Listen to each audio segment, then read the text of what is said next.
Andrea fahenipolo andiny ny voalohany sy faharoa mitsangana ny hazava fa tonga ny fahazavanao ary voninahitry Jehova efa miposaka aminao fa indro ny aizana manarona ny tany ary ny aiza-pito manarona ny firenena fa aminao kosa no posahany Jehova ary aminao no sehoan'ny voninahitra itondray fahazavana.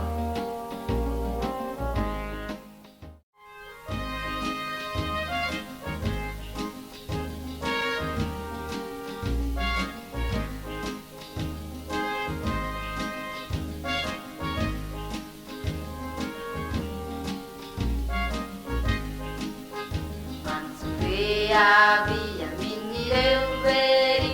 entuni mazaba panamaru kuiunzena itudai mazaba itudai pazavani filazanzara izire auka mirataizani bamu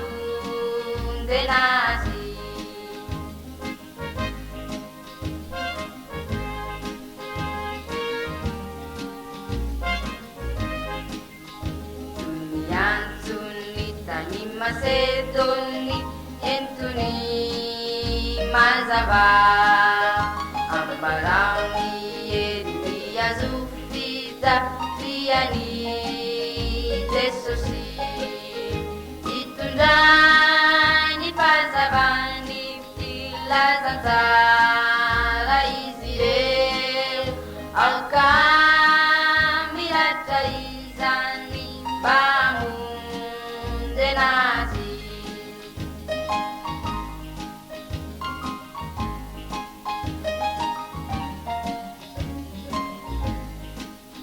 Nipavai tumbu nipaswavana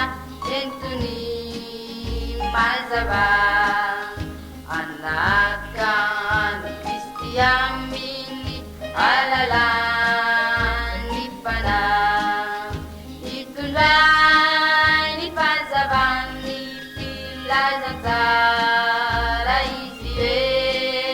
alkamilataizani bamunzenazi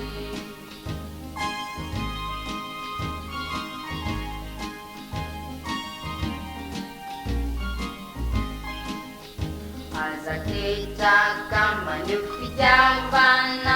entuni mazaba